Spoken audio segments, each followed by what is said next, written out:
On today's show, we continue our prospect pool rankings with teams number 8 through 6 in our rankings. We'll look at Carolina, Minnesota, and Utah on today's episode of Locked On NHL Prospects.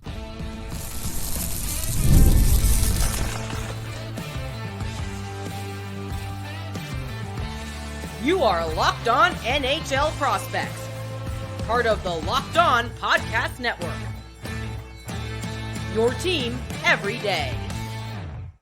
Hello and welcome back to Locked On NHL Prospects, part of the Locked On Podcast Network, your team every day. On this podcast, we break down everything prospects related for you 5 days a week, Monday to Friday. I'm Heidt QMJHL and crossover scout for elite prospects with Sebastian High, USHL and crossover scouts for elite prospects.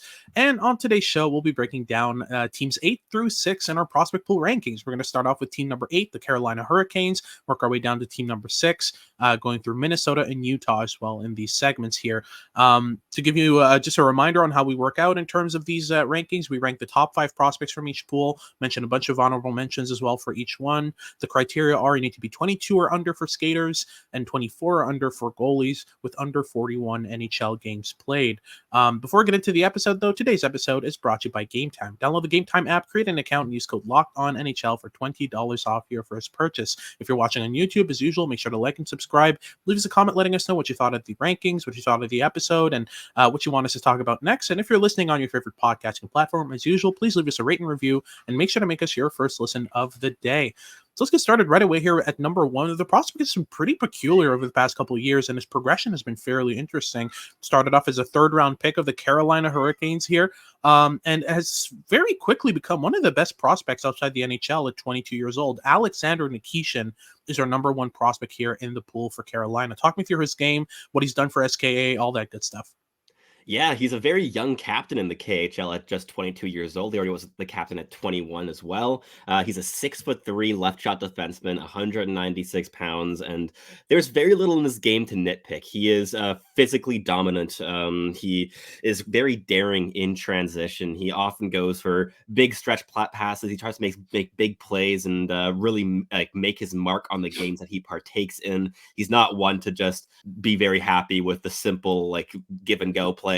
He wants to push the pace and make things happen. He's a very exciting player to watch on the ice. He's a really good shooter, has an absolute bomb of a shot from the point, which logged him 17 goals in 67 KHL games last season to go along with 39 assists for 56 points.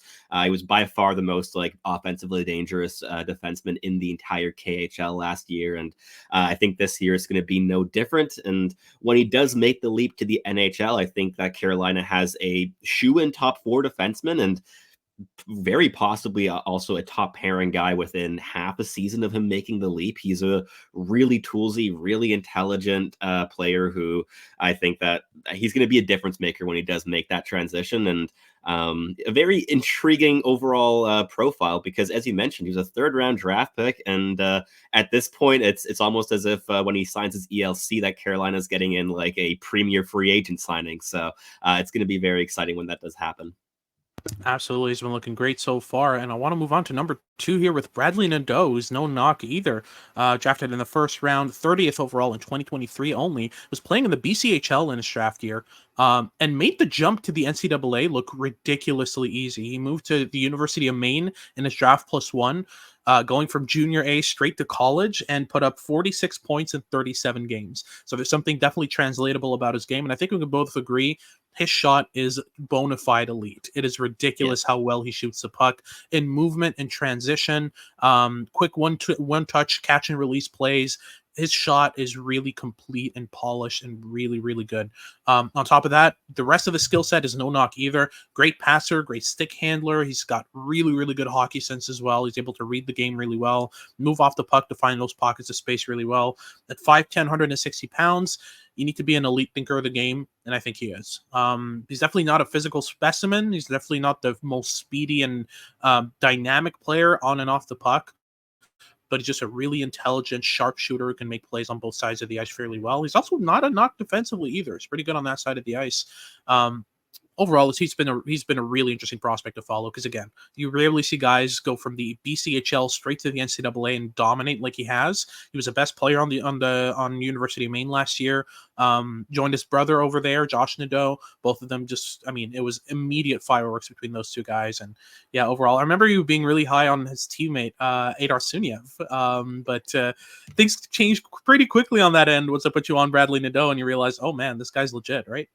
Yeah, like it was my late season viewings in that 2023 class where I had like two or three players that I just couldn't get a good read on, and towards the end of the draft cycle, I just got like 10 consecutive games in on each of them, and the main ones there were Bradley Nadeau and Gabe Perreault, and both were skyrocketing up my board in like the last month of the draft cycle, and with hindsight, I'm very glad I had those viewings in of Nadeau because I think my first like 3 or 4 viewings were hit or miss, more or less. And while Suniev is a player I have a lot of appreciation for in terms of upside, not exactly comparable to Nadeau. And I think second on this Carolina list in prospect rankings is more than fair for Nadeau. But yeah.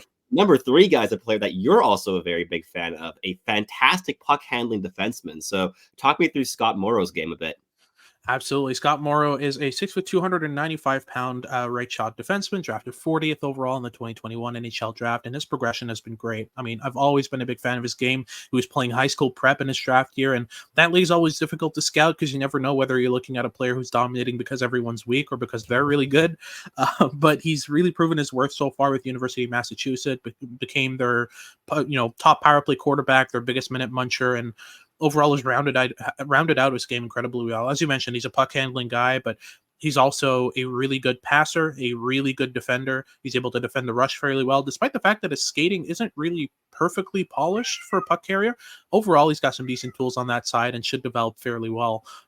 We also have 2 more here in our top 5. Felix Unger Sörum, who almost cracked the opening night roster last year in his draft +1. Has been developing fairly well. A prospect we're both big fans of. Incredible hockey sense, a great playmaker, great stick handler. He's got a really well-rounded game. And Dominik Badinka, who you're also a big fan of. Big right-handed defenseman, just drafted recently, just outside the first round. 2 guys, I mean, Carolina seems to do this. They pick up all the guys that we like. We could go through the honorable mentions list because it's absolutely massive and long-winded here. That's why they're in the top. That's why they're in the top 8. It's the depth of prospects that they have. They have so many interesting pieces. Do you want to go through those or? Yeah, let's do it. So obviously, you mentioned Unger Sörum and Badinka rounding out the top 5, 2 prospects that I'm particularly a very big fan of and was in their draft years as well. But as you mentioned, the honorable mentions are just a slew of really, really interesting pieces. And a couple ones that I also think are pretty much guaranteed shots at making the NHL in some capacity. Chief among those would be Nikita Artemanov and Alexander Rykov, 2 defensively responsible wingers playing in Russia and nabbed lower in the draft than they should have gone.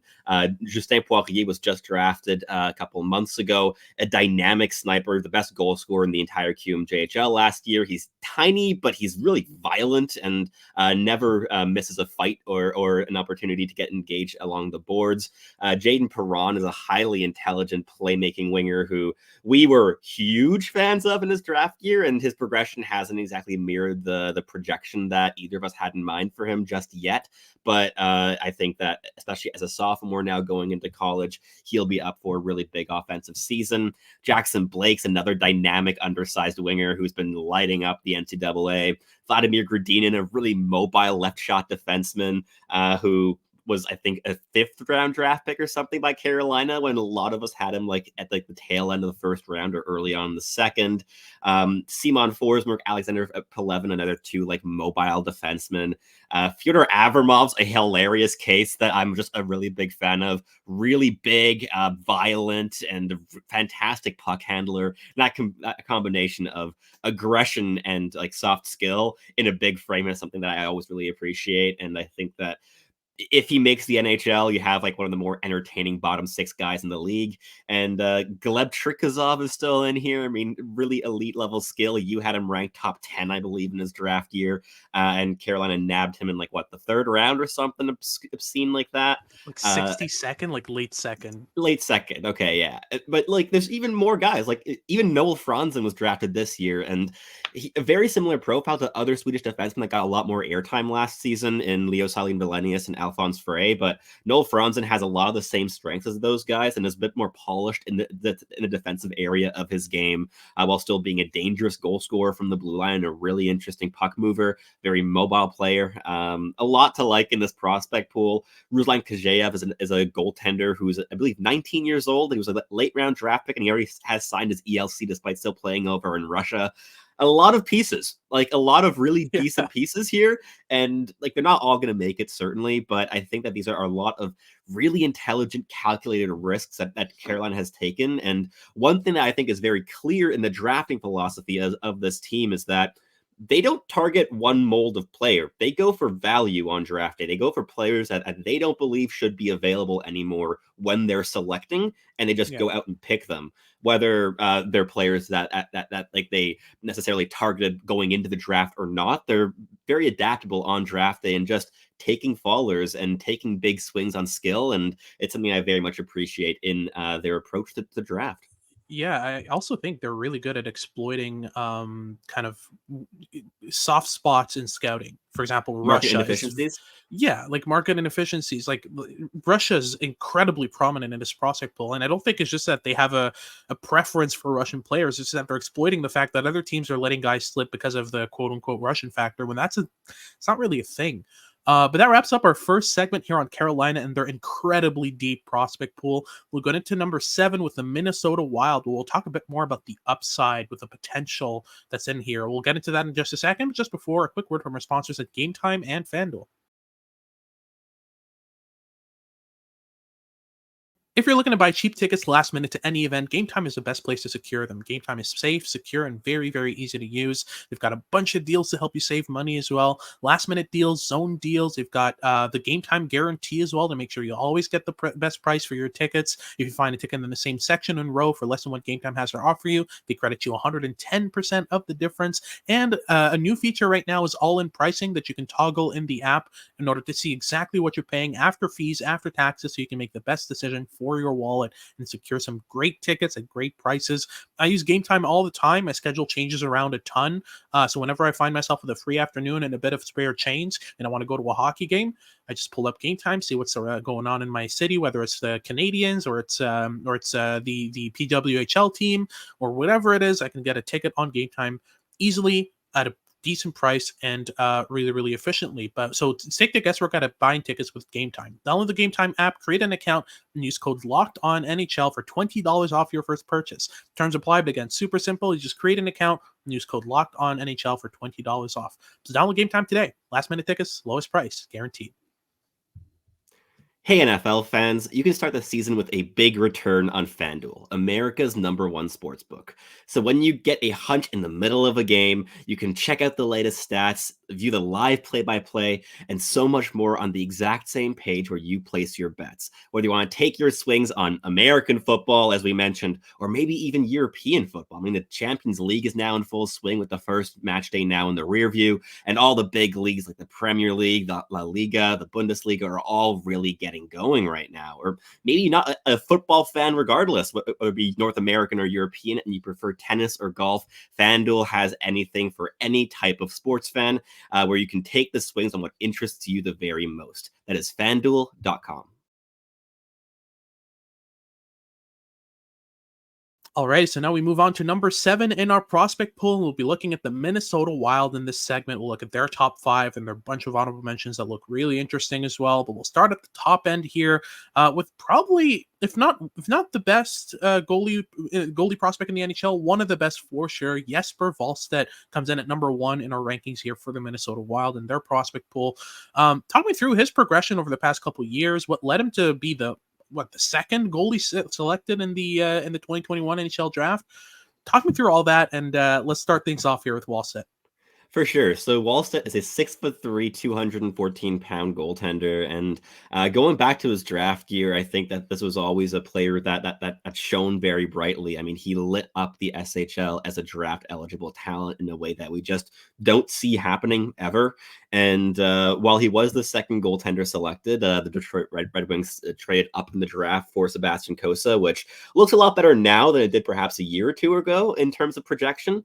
I still believe that Wallstedt was the premier goaltender in that crop in 2021. He ended up being selected 20th overall by Minnesota. And last season, he played 45 games in the AHL with Iowa, where he put up a .910 save percentage, and also got into 3 NHL games for Minnesota, where he got an .897 save percentage, which isn't too bad, including a shutout, which is pretty impressive. And I think the thing that stands out the most with Wallstedt, he's so calm, he's so collected, and he's so controlled.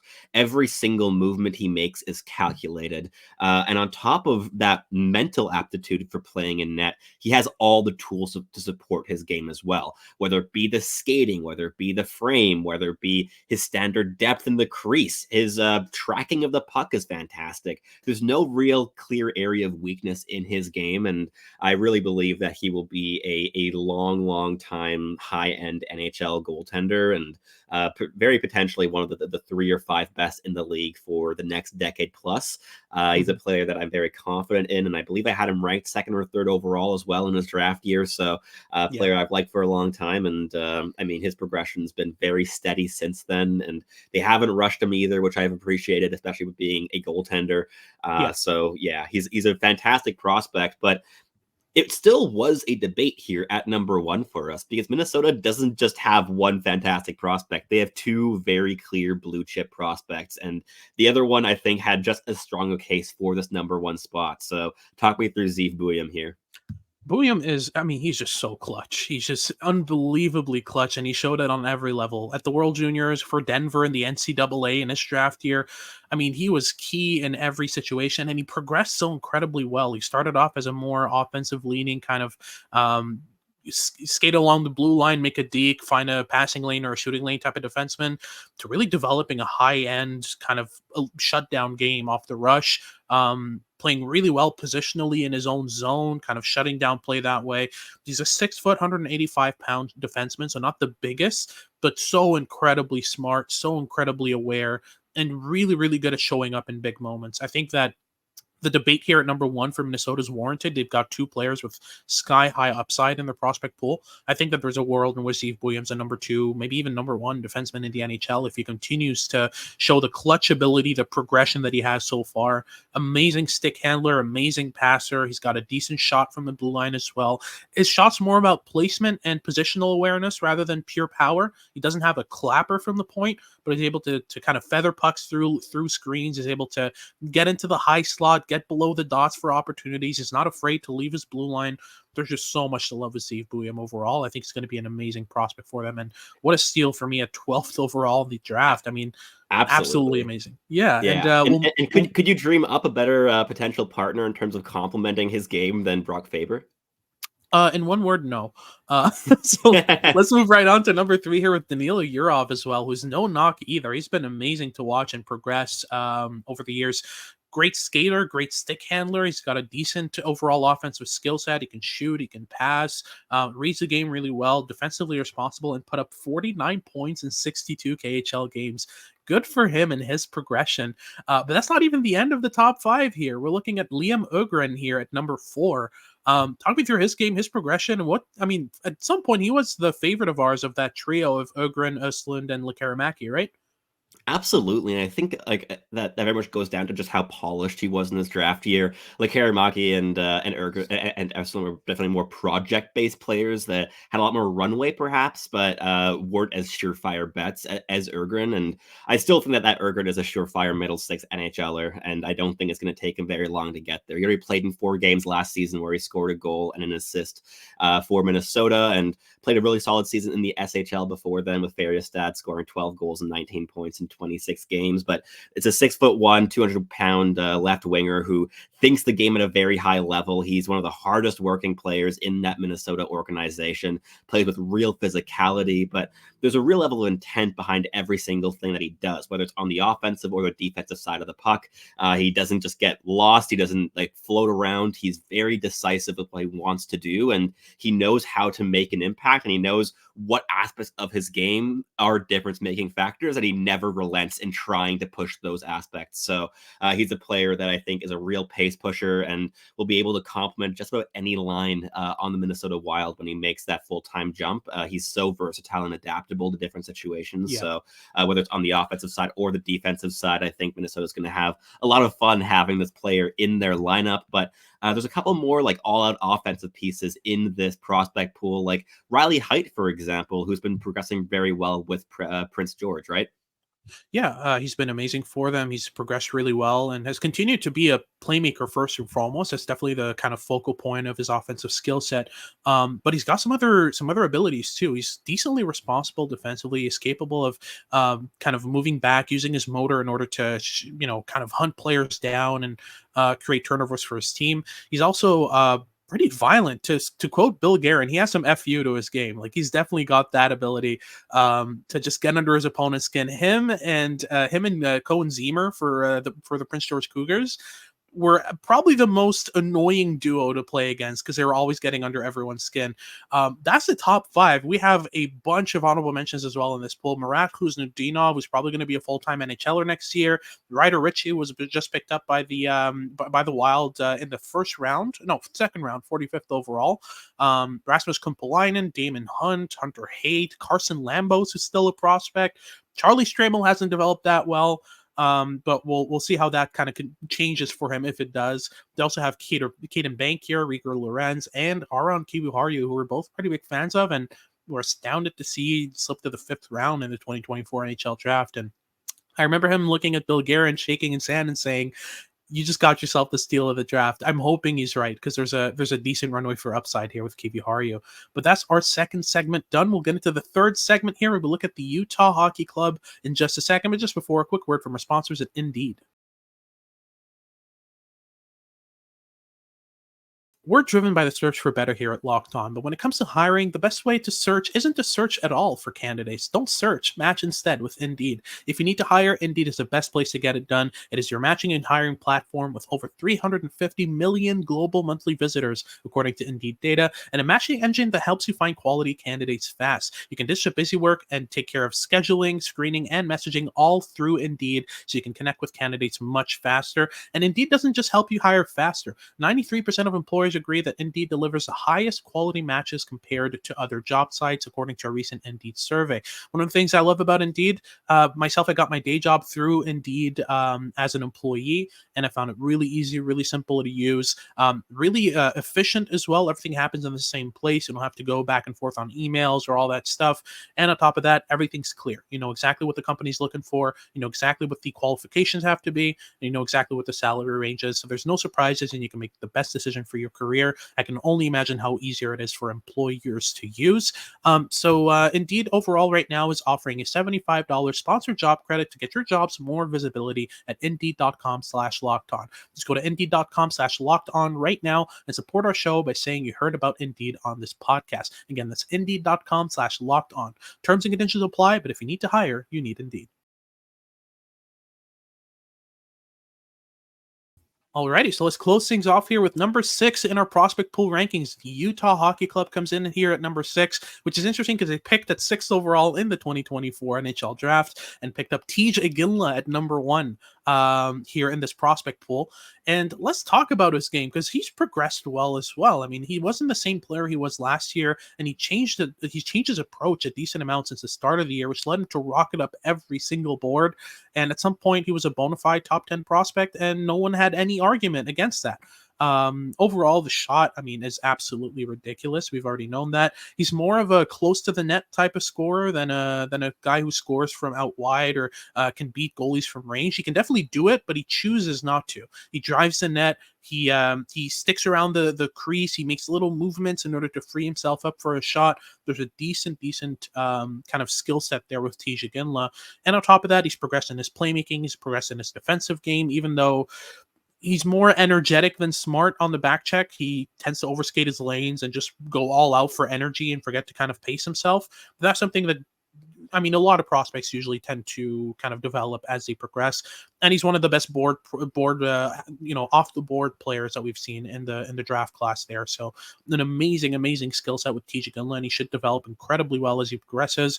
He's probably already going to be a top 3, maybe top 2 WHLer next year. So I'm curious to see how he continues to develop. But let's talk about Dmitri Simashev at number 2 as well. I mean, it's rare that you see a 6'4", 200-pound defenseman with the amount of skill that he has, right?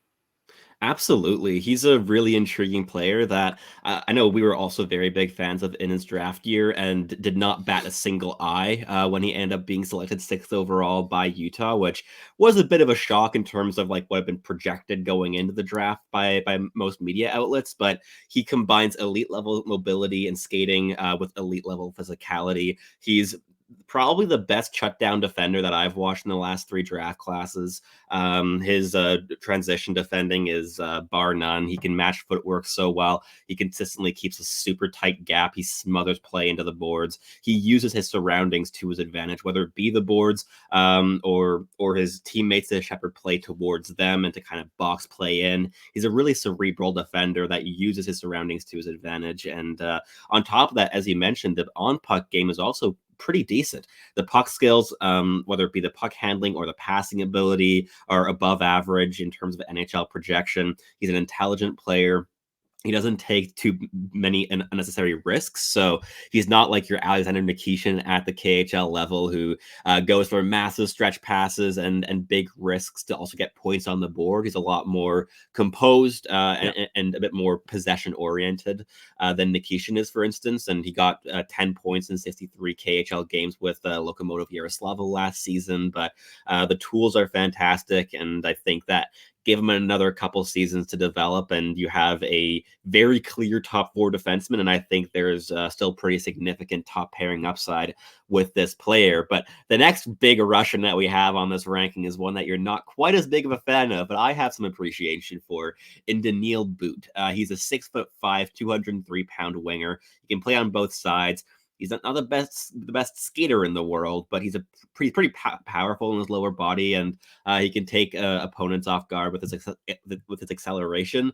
But what makes his game special in my eyes is the combination of physicality, which is rampant, as well as puck handling. He's a really, really good dangler, and I think that there's a lot of room for growth as well in how he's able to leverage that in terms of offensive zone possession, especially off the cycle. He's also a really wicked shooter. An underrated playmaker, really creative passer in flashes. And while I know that you have a lot of question marks around his processing of the game, I don't think it's the weakest thing in his toolkit. I think it's around average. I think it's been harped on a little bit too much. And I think that he's going to be at least a middle 6 winger at the NHL level, but also has the tools to push for a real top 6 role long term. And I think he'll be a very good complement to like the smaller scale guys that Utah has in their depth chart, whether it be Dylan Guenther, Logan Cooley, Clayton Keller. A lot of these guys have so much skill, and Daniil But can keep up with them in terms of skill and puck handling and flair, while also providing that physical presence in the forecheck. So while a 12th overall may have been a bit rich, I still think that he's a very solid prospect. For sure. All I'll say to that is I like poise. So moving on to that brings us to number 4, which actually is a prospect I also didn't like in his draft year, but since his draft year has progressed really well in exactly that, poise. Mavrik Lamoureux comes in at number 4 here in our rankings. 6'7", 199 pounds.